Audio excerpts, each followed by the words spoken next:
everyone, I am JV and I'm 28 years old from Los Angeles.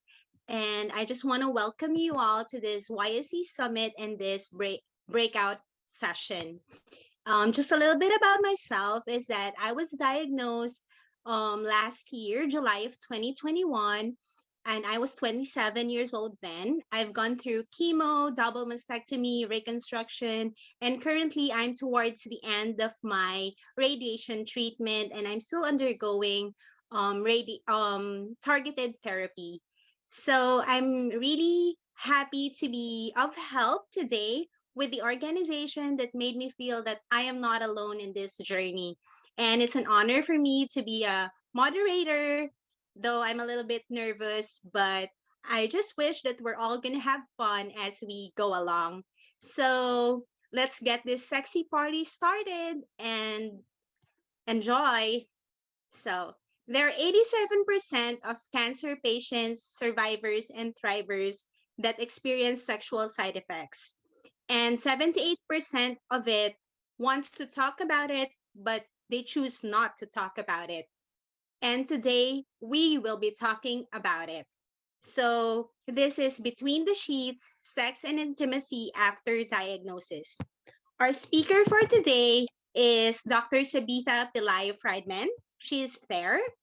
And just a little introduction is that Dr. Sabitha Pillay Friedman is an associate professor at the Center for Human Sexuality Studies at Widener University in Chester, Pennsylvania. She is also a psychotherapist and an AAS ECT, or American Association of Sex Educators, Counselors, and Therapists, certified sex therapist, and an AAS SECT approved supervisor.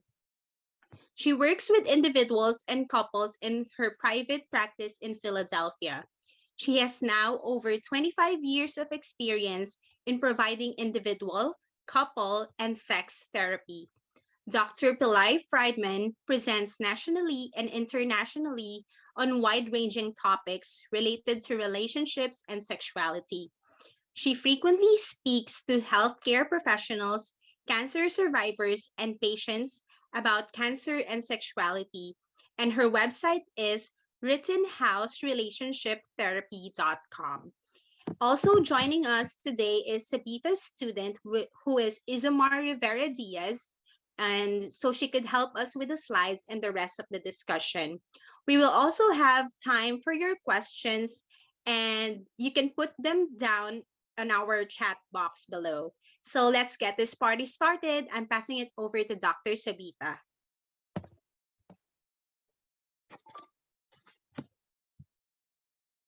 This is a common affliction, being muted while you start to talk. So hello, everybody. I'm really honored to be here. I want you to know that I was diagnosed with cancer 11 years ago. And this is probably my 6th talk to the Young Survivors Coalition conference audience. So I feel very, very honored to be in your midst. And I'm delighted also to be offering some information that I hope would be helpful to you. So I would like to, kind of use slides only because it's clearer and we can all look at it. So you can get some information. If you want to write down some questions, you can do so. You can also put the questions in the chat. I'll be glad to take your questions. So we have about half an hour, 45 minutes. So I will speak hopefully for maybe 25 minutes, and then we can, I'll open the floor to questions. Okay, so relax, enjoy, and we will start. So this is my information. I'm going to just minimize everything. So I don't know. I mean, between the sheets, I would like to think that we could, enjoy sex anywhere. So I have a little bit of an issue with the title, but we will proceed.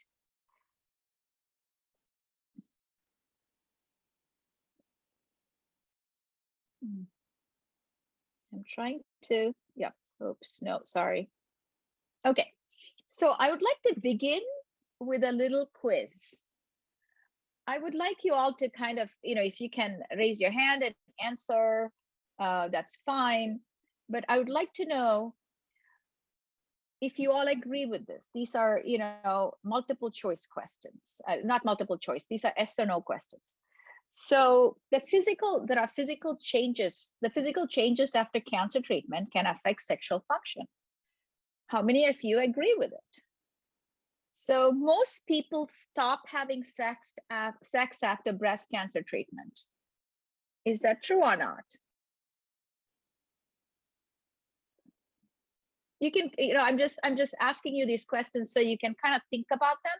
You do not have to necessarily answer them, but okay, good. I'm seeing a lot of no's in the chat. Okay. So I'm trying to minimize the chat and it's not cooperating. Okay. If I cannot go all the way, I may as well stop doing anything sexual. Yes, no, or maybe. Put it in the chat, please. It's easier for me.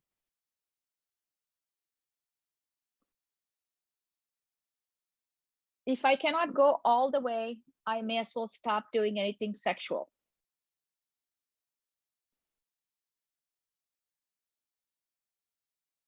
Again, I'm seeing a few no's. Thank you. I can't tell my partner about what I like and do not like about a sexual activity because it would spoil the moment. Yes, no, or maybe. Great. I got a couple of no's. Great. Okay.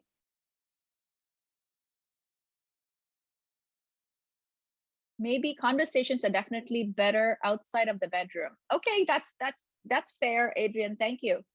Thank you for that. Okay. So what are some of the realities of breast cancer treatment? We have to face the reality. There are some realities. There are certain things that change about our bodies after we go through treatment. So there could be scarring, there could be numbness following surgery. That could be body image issues, the way a body changes from what it was before to what it is now. So that is something we have to be aware of. And that could be vaginal dryness, some pain associated with any kind of penetrative sex. For people who that could also be erectile unpredictability for people who are who have penises and have issues like that. And there could also be desire and arousal issues. So these are some of the, I just want to remind you all that, men can also have breast cancer. So I just wanted to be inclusive. So I included this side effects for all genders. So as you know, breast cancer treatment, we have different kinds of treatment. All of these treatment affect us in different ways. So what are some of the first steps? The first steps would be working with a sex positive medical provider. Most people tell me that they do not have the confidence to ask their healthcare provider anything about sexuality. So you need to gather up some courage and maybe even write. And I often suggest to people, make a note about all the questions you have. You just write it down first so you do not have to think on the spot, and ask them, because most of the times studies are showing that when the patient asks the medical provider about sex, they're more willing to talk about it. If not, they do not. So this is usually a topic that's not brought up in the medical providers community, but if the patient brings it up first, they are more likely to answer your questions. So I would suggest that you do that. And talk to your healthcare provider and get a referral to a sexual pain specialist if you have pain at any point during your sexual activity, because it is not normal to have pain and you need to really address that. So can sex be the same again? People often ask me this question, can sex be the same again? I would say to you, think of this as a detour. Sex is going to be a little bit different. It could be a detour, but it could also take us through some scenic path. Because when you do a reset and you think about sex in a different way, you can actually come up with some interesting ideas to make sex more fun. So I would think if you, I would ask you to think of sex as a journey, and you have a detour, and the detour is taking you through some unusual, interesting paths. That would allow you not to catastrophize the experience of having a different kind of sexual experience. I found this on the web. I don't know how to undo the Siri. She keeps talking to me all the time. Anyway, so I like to, how about we rethink sex? What would sex look like if we could rethink it? If is it an appetizer? Is it a main meal, or is it dessert? Why not just think about sex as so many different things, so we can actually enjoy it in different ways, as opposed to, penile vaginal sex a certain way, a certain position, a certain amount of time. Instead, if we could think about sex in a more creative, interesting way, wouldn't that be more fun? Is sex a one-course meal or a buffet? Can you think about sex as a more fun, interesting experience instead of a one-course meal? Because one-course meal is not fun over time. Perhaps we could think about thinking about sex in a more creative, more fun way. So we come to the broader interpretation of sex. This is something that I emphasize a lot with my clients, which is, what if sex is not just one thing? It's not like a staircase where you have a glass of wine and then you have to end up in bed having, intercourse and orgasm. What if it could be a lot of other things? What if it could be hugging, sensual caress, massage, cuddling, kissing, masturbation, oral and manual stimulation, use of vibrators and other sex toys, intercourse and other forms of penetrative sex, outer course? Outer course is when you use other parts of the body to kind of create a pleasant rubbing sensation. And afterplay. Afterplay is cuddling and kissing. If all of these could be the main course, what would sex be like? A more creative, more fun way to have sex. So I would like to emphasize here the importance of using sexual enhancement products. The sexual enhancement products, there are many, many sexual enhancement products, and I will put them in the resource list that I will share with the organizers, so you can get a copy of the resource list. Vaginal dilators are these things. They are, they could be made of silicone. It's best to buy silicone because it doesn't, it's pliable and it's easy to use. So these dilators are often used to stretch the muscles of the vagina gently. And if you use it yourself, then you know what you can tolerate, what you cannot tolerate. This is not something you would use during when you're going through chemo treatment, but after you finish your treatment, because your vaginal walls can shrink, and because of the lack of estrogen, if you're estrogen positive, and if you're getting treatment to reduce estrogen in your body, your vaginal walls could shrink. So dilators are a way to stretch and expand the vaginal walls. And lubricants and moisturizers are similarly used to moisturize the vaginal walls and to lubricate it if you are trying to engage in some kind of sexual activity. And I highly recommend erotic books and movies, because your brain is your biggest sex organ. So turning on your brain And getting excited about a sexual thought is a really, really good way to get aroused, because practicing erotic thinking is a way to really get your mind into this sort of a sexual way of thinking. And vibrators are really, really important. I don't have images here, but some of the websites I put um, in my resource list will have several vibrators you can choose from. And most of the most of the businesses that I have included in my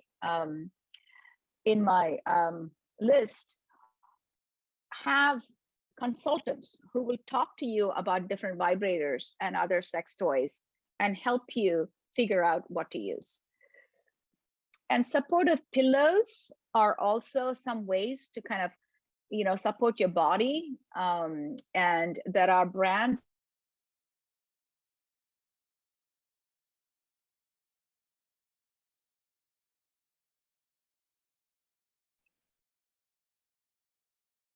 I don't know how it got muted. Okay.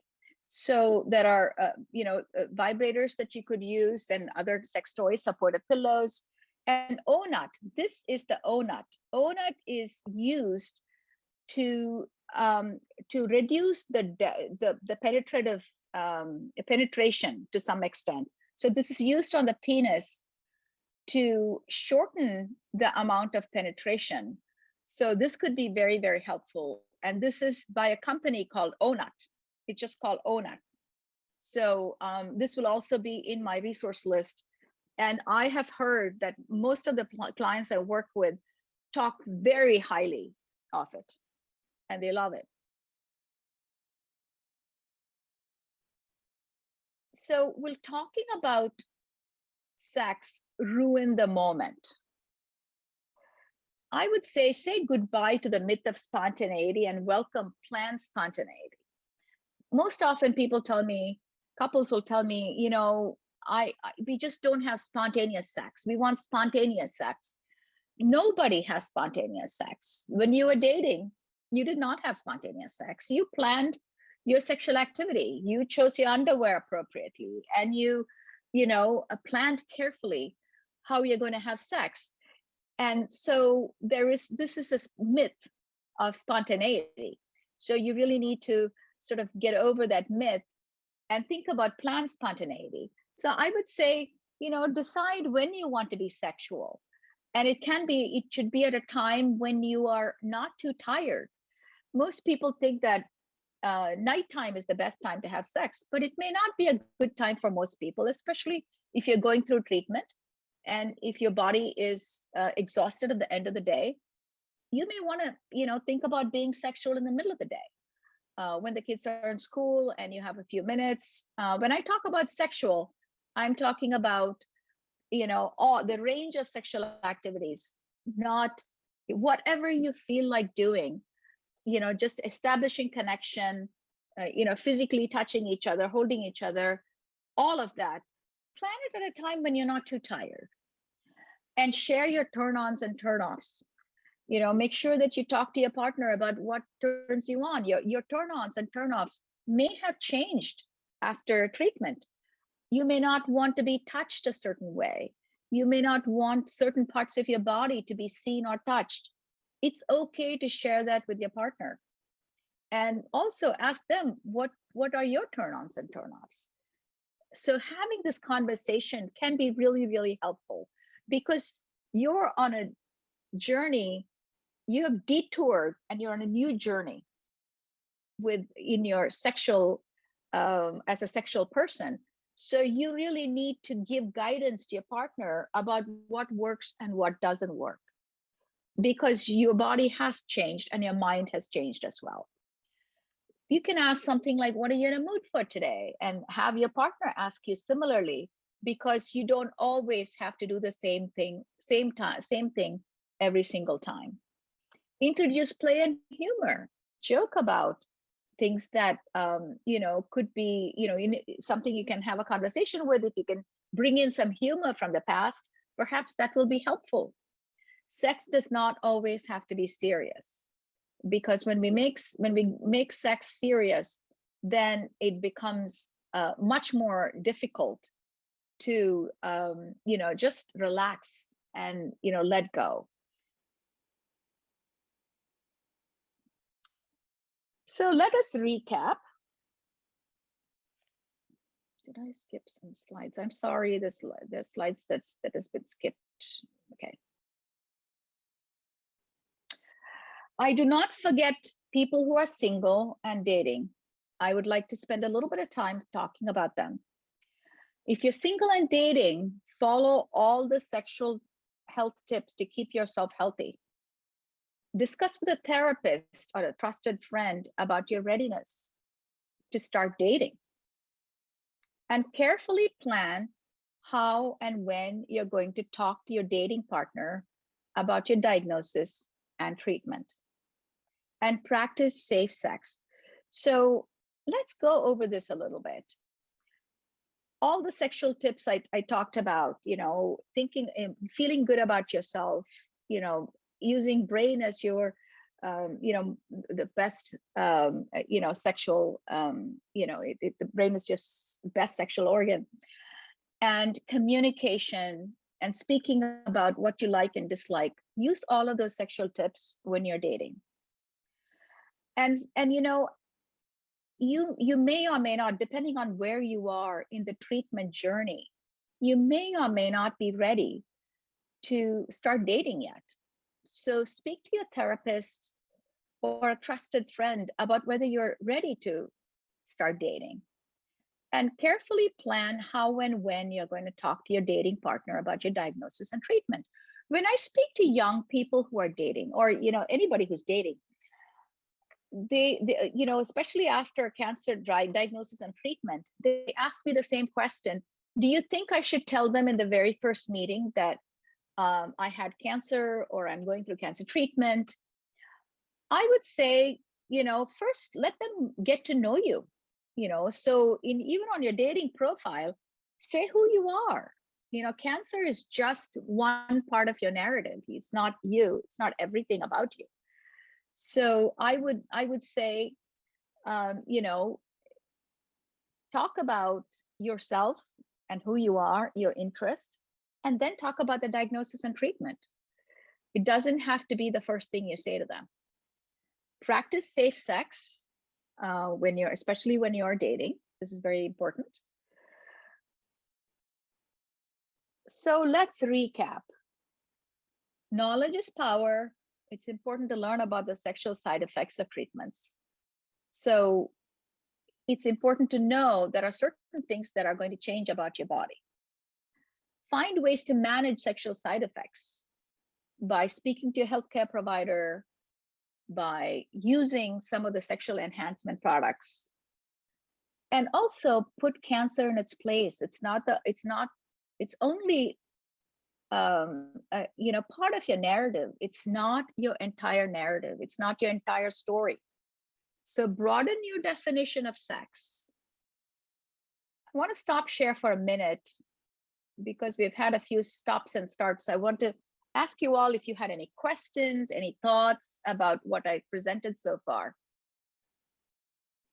Okay, so here are some questions. Will the books, movies included on, yes, I will include books and movies on the resource list. And movies, I'm also going to include some websites that have movies specifically meant for women, erotic movies, specifically meant for women and not mainstream. So you'll definitely get a list. And you do not, yes, I have curated my resource list in such a way that you will not be getting a lot of spams. Because if you order vibrators or sex toys online, it's quite possible you could get spammed. So I would like you to know that some of my students have actually started their own sex toys, and they are sex educators, and they can speak about sexuality, and they can also ask you about your needs and provide you with the right advice on the right sex toy. So that is, definitely possible. Here's another Okay. question, Sabitha. Can you Yeah. speak to products that help with vaginal dryness, such as Yes. moisturizers Moisturizers, versus lubricant. lubricants, which is compatible with condoms, especially products that do not have hormones? Yes. So the most important, so that again, some of the websites that I'm going to post will have information about that in my resource list. Um, so it's very important not to get anything that has parabens in it, because parabens are not good for cancer survivors and other preservatives. It's really important to find products that are not called stimulants. You don't want something that stimulate, arouse, warm, or cool, because that means it has menthol in it. Your vaginal walls and your vulva become very, very sensitive after cancer treatment. So you really do not want to put products on it that can cause irritation. So I would like you to kind of go through the list I give you, product list I give you, and you can, choose from it. And this again is a curated list. I think about this constantly and I update my resource list constantly. That's great. Another one is from Lauren, who just started treatment a week ago. So, can you go over some of the physical changes or side effects that she could see first in Well, her body? yes, thank you for that question. That is a really good question. First, when you're going through treatment, you're going to feel fatigue. That's number one. When you feel fatigue, it's really hard to be sexual when you're tired. And another thing that you're going to experience is probably some dryness. It could be because of stress, it could be because of the treatment you're receiving. So these are some of the initial symptoms that you may be experiencing. But things could change, and once you stop chemo, you could, I don't know if you're going through chemo or what treatment are you going through. I just started treatment. Okay, so depending on the treatment that you're receiving, and your own unique ability to cope, you will have symptoms that are different. So you could definitely, vaginal dryness is a very common symptom of treatment. And I love how you said spontaneity is a myth. My partner hasn't quite fully bought into the concept of scheduling yet. Adrian, thank you so much for saying that. I cannot tell you how many couples come to see me and they say the same thing. Why can't things be spontaneous? It's a Hollywood myth. Sex was never spontaneous.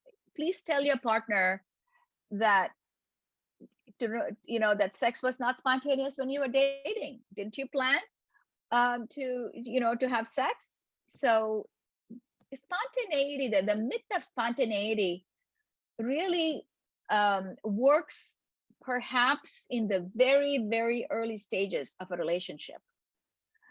But when your endorphins are high, when you're, you're in this phase of limerence, when the smell of their sweat turns you on.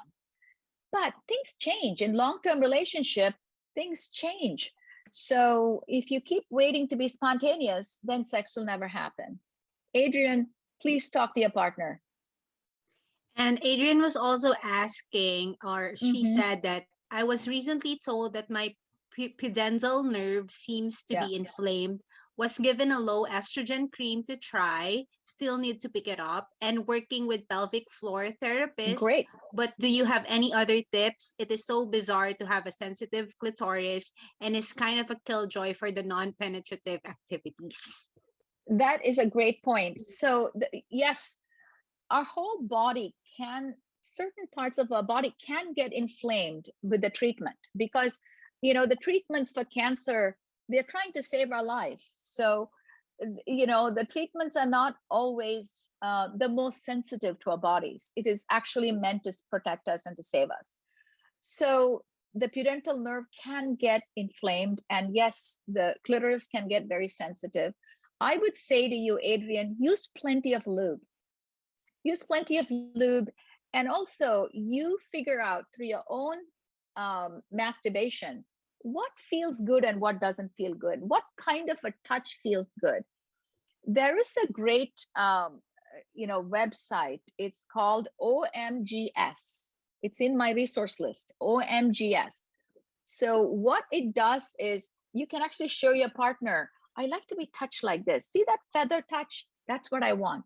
So it has many, OMGS has many kind of situations where women are talking about what they like and what they don't like. So you can tell your partner, you know what I really like, this what this person is saying, this is what I like. So it's really important to sort of, you figure out what feels good to you, and then you talk to your partner about it. So when you're being sexual, you will be able to guide them to kind of not touch the more sensitive parts of your body, but even your most sensitive clitoris, if it is touched a certain way, could be enjoyable. So you have to figure out what it could be. But lube is absolutely important. And do you And have like any other tips for those who are just still starting with treatment because they might yes, feel no like penetrative scared? sex. Yes, no penetrative sex during chemo because of infections, risk of infection. So I would say, a lot of, as I told you, you have the whole buffet table. So, you know, you can find something else that is not penetrative, more like, non-penetrative sex, more cuddling and touching, but do not lose touch with your bonding with your partner. Just because you don't want to have intercourse doesn't mean you should not touch and engage in other forms of erotic play. That's all fine. Yeah, probably if there's anyone who would like to speak, you could also unmute your microphones and let's make it like more interactive. Like Yes. any Oh, thank you for comments and suggestions. thank you, Megan. Thank you so much for putting OMGS in the chat. I really appreciate it. So, can we get back into the presentation? Do you have any other questions before I go? Okay, let's try again. So I would like you to begin your journey to better sex with a self-compassion exercise. So I'm going to stop share again because I'm going to do this self-compassion exercise. So I told you that your brain is the biggest sex organ, right? So, and we often, when we go through cancer treatment, judge our bodies very harshly because we no longer feel good about certain things, the way our body has changed. We become hypercritical, and we are not able to embrace the changes with compassion. So I have written a self-compassion exercise for you, and I would like you to kind of relax and enjoy and be in this state for a few minutes. So I want you to make yourself comfortable as you can, sitting in your chair. You can close your eyes and shift your weight so you're fully supported in your chair. And now I know it's not easy to close your eyes in a room full of strangers, but try your best to focus on this experience. Take a few breaths. Inhale fully. Let it go. Take another breath. Let it go. A third breath. And let it go. If any distracting thoughts come into your mind, notice it and let it go. When our bodies change due to cancer treatments, we may feel disconnected from it. The first step to claiming our sexuality is to accept our body with all the new changes. Once we start loving our body with compassion, we can liberate ourselves to experience the pleasures our body holds. Now, gently turn your attention to your body, noticing how your body feels. Just a friendly interest in what is going on there. Still breathing deeply and easily. Look at your body with the honest, neutral eye of a camera. Now scan your body from head to toe as if with a magnifying glass for any areas of tension or stress. Use a few breaths to breathe into this body of tension. As you let go of tension, allow your mouth to relax into a small smile to yourself and to the world around you. Take a few more moments to enjoy the sensations of relaxation and smiling. Now, focus your attention on one part of your body that you feel is disconnected, the part of your body that has caused you a sense of loss, pain, sadness, or disappointment. The part of the body that you wish you could change. Gently bring this part of your body to focus in your mind. Take a deep breath and look at this part of yourself with compassion. It has followed you in your journey through the diagnosis and treatment with the loyalty of a good friend. Take a few breaths and send a message of gratitude and kindness to this part of your body and welcome it with loving kindness. Let yourself feel the love and compassion. Breathe deeply and notice how good it feels to acknowledge and appreciate this part of yourself. Know that when you close your eyes and welcomed back a part of your body that you were disconnected from into loving kindness, you have sent a message of unconditional acceptance and love. When you choose self compassion, you choose to come home to your body with love, power, and resilience. Now take a deep breath and gently open your eyes and come back to the room.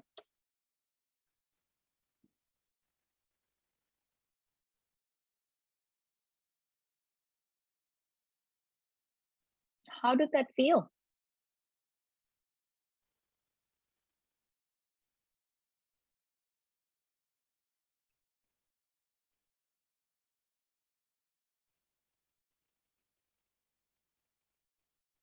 It actually feels amazing for me to like appreciate my body even for for just that moment. Feels good. Thank And you. others were saying that it was beautiful, it's very nice. Thank you. Well, there's a lot on thank you, Jamie, and thank you, Emily and Ismar. I really appreciate all your comments. So there is an entire website on self-compassion, which I will include in my resource list. So I really think, there's no it's very hard to accept our body immediately, but I think gradually showing self-compassion to ourselves and welcoming our body and enjoying it is really the key, because this is the new body we have and we have to now find ways to eroticize it. So let's do it in a conscious way. Thank you, Catherine. I didn't realize how disconnected I was from that part of the body. Thank you. Yes, I really appreciate it. Self-compassion and attitude to my body has been a huge part of cancer for me. Thank you for including that here. I really appreciate that. Thank you. So let's finish this. So questions. Presentation is over. I do miss being in person and presenting in person and seeing all your faces. And I definitely am an old school person. So I've been to so many YSC conferences, and presenting in person has a different feeling. But do you have any other questions for me?